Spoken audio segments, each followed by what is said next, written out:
Buenos días, nos toca empezar un nuevo tema. Es la unidad 6, como veis aquí arriba, y es el sector terciario. Ya hemos visto el sector primario, hemos visto el sector secundario, nos queda el tercer sector de la economía, el sector terciario. Como siempre, pues aquí os dejo el índice de la unidad, tenemos 5 puntos que iremos recorriendo, pues siguiendo este guión. Y bueno, pues aquí una fotito ya para que os vayáis viendo las diferentes actividades de las que se compone el sector terciario. El primer punto de la unidad, pues como siempre empezamos, va a ser una definición y las características del sector terciario, la importancia que tiene el sector terciario en la actualidad. El segundo punto es el comercio, que es una de las actividades más importantes dentro del sector terciario. Tercer punto, los transportes, que es otra de las actividades más importantes dentro del sector terciario. El cuarto punto, el turismo y otros servicios. El turismo dentro de los servicios del sector terciario es uno de los más importantes porque es uno de los que más riqueza genera.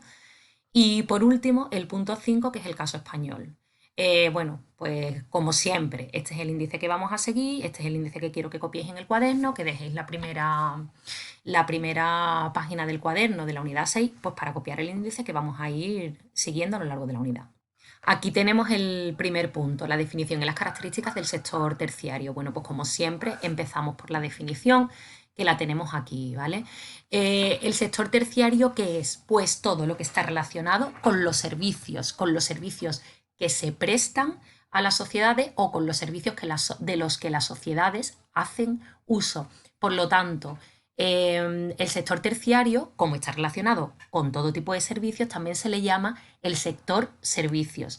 No está relacionado con sacar cosas directamente de la naturaleza, que es algo material, o con transformar esas cosas que vienen de la naturaleza en productos elaborados, que era el sector secundario y que también es algo material, sino que son intercambios de bienes, intercambios entre personas, intercambios de información, lo tenemos aquí, actividades que no producen bienes materiales, es decir, son actividades que no podemos tocar y que permiten el flujo de bienes, de personas, de información, de formación, de cuidado de la salud, etcétera.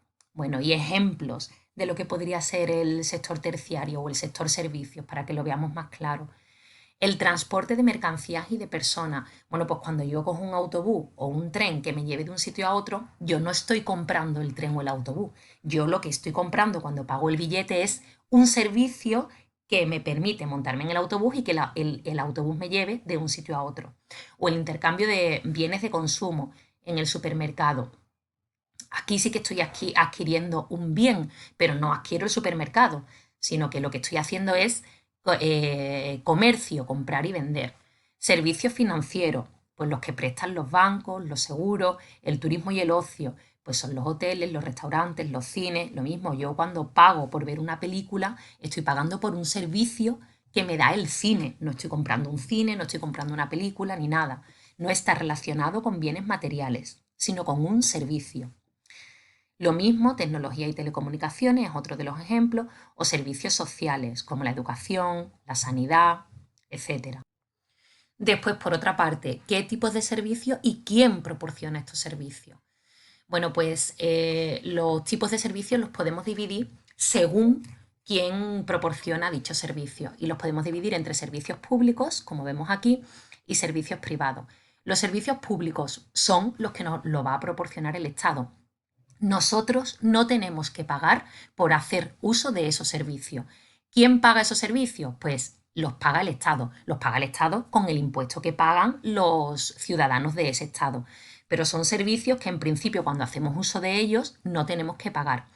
El Estado no busca obtener beneficios con el servicio que presta a los ciudadanos, sino que lo que busca es un mínimo de bienestar, ¿vale? En los estados desarrollados hay una serie de servicios dados por el Estado que lo que pretenden es proporcionar cierto bienestar a la población y la población no paga por ellos cuando hace uso de ellos, sino que los paga a través de los impuestos o se financian a través de los impuestos. Los ejemplos más claros que todos tenemos en nuestra cabeza, la educación. Yo no le pago al instituto una cuota una cuota mensual por ir a clase. Y no se le paga directamente a los profesores. Es el Estado el que proporciona el dinero para construir los institutos y es el Estado el que le paga a los profesores. La sanidad, lo mismo. Yo cada vez que me pongo malo no le pago al médico. Es el Estado el que le está pagando el sueldo a los médicos y el que proporciona pues los centros de salud, ¿no? El que construye los centros de salud con dinero público. Después están los servicios privados. Lógicamente son son servicios que los proporcionan las empresas privadas, se crean y se gestionan por empresas privadas y aquí sí que se busca beneficio, lógicamente. De tal forma que la relación que se establece entre la empresa y la ciudadanía es una relación de consumidor-vendedor.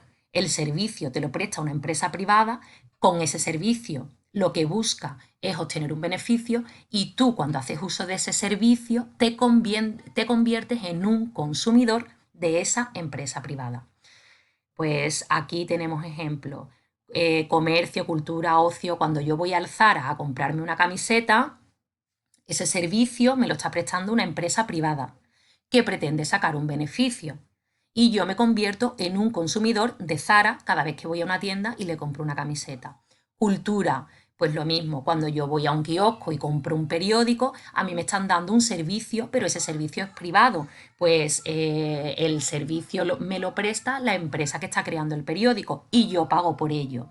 El ocio, pues cuando voy al cine, lo mismo. El transporte, lo mismo. El turismo, pues cuando yo me voy de vacaciones y alquilo una habitación en un hotel durante una semana, ese servicio no me lo está prestando el Estado, es decir, no es un servicio público, es un servicio privado que me lo presta una empresa concreta de hotel y yo le pago a ese hotel, me convierto en consumidor de ese hotel. Y lo mismo con las telecomunicaciones. De tal forma que voy resumiendo, sector terciario también se le puede llamar sector servicios. ¿Por qué? Porque es toda actividad económica relacionada con la prestación de un servicio. Ejemplos de estos servicios que se prestan: transporte de mercancías, de personas, intercambio de bienes y consumo, como por ejemplo en los supermercados, servicios financieros, tecnología y telecomunicaciones. Tipo de servicios y quién los proporciona. Bueno, pues los tipos de servicios va a depender también de quién los proporciona. Y podemos tener servicios públicos, que son los que proporciona el Estado, los crea y los gestiona el Estado. ¿Para qué? Para obtener un mínimo de bienestar en la ciudadanía y no intenta obtener beneficios. Por otra parte, los servicios privados son aquellos que los proporcionan las empresas privadas, gestionados y creados por empresas privadas que sí que buscan un beneficio y la ciudadanía es consumidora de esos servicios y paga por ellos. Con esto terminaríamos la definición del sector terciario y las características del sector terciario. Ya sabéis que si yo os preguntara, define de forma extensa el sector terciario, pues todo lo que hay aquí me lo tendríais que poner, ¿vale? En cuanto a la importancia de este sector económico, vemos que ha ido creciendo, incrementando su importancia. ¿Vale? En este diagrama de barras lo vemos representado por la barra morada, pues desde 1900, que representa muy poquito del porcentaje total de la riqueza de un país, hasta 2014, que representa un porcentaje muy grande de la riqueza mundial. Bien, en los países desarrollados ese es el sector económico más importante, tanto por cantidad de mano de obra que ocupa, es decir, por la cantidad de trabajadores que trabajan en este sector, como por el total de la riqueza que genera dentro de los países. Es tan importante que se habla de la terciarización de la economía de los países del primer mundo, es decir, el gran aporte de la economía para los países del primer mundo va a ser el sector terciario. De hecho, se habla de terciarización cuando un país alcanza más del 60% de su riqueza en este sector. Tiene más del 60% de su riqueza que proviene de este sector. Lógicamente, cuanto más importancia tiene este sector, más mano de obra ocupa. Y a su vez, el sector terciario está directamente relacionado con el consumo, de tal forma que cuanto más riqueza tenga un país, pues más va a desarrollar su sector terciario. Por tanto, Cuanto más desarrollo tenga el sector terciario, más poder económico va a tener ese país y más mano de obra va a utilizar ese país en el sector terciario. En el mapa que tenéis aquí debajo vemos la población activa, es decir, la población que trabaja en el sector terciario en el porcentaje respecto al total.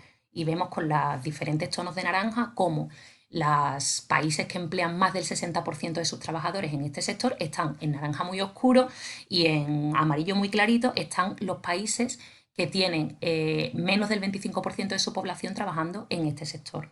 Por lo tanto, cuanto más riqueza tiene un país, más importante es su sector terciario. ¿Por qué? Porque más poder adquisitivo tiene su población para el consumo, que el consumo está directamente relacionado con el sector terciario. Y cuando un país tiene más del 60% de su riqueza total que proviene de este sector, hablamos de terciarización de la economía. Entonces, resumiendo, vemos cómo el sector terciario o el sector servicios ha ido ganando en importancia en la economía mundial a lo largo del tiempo.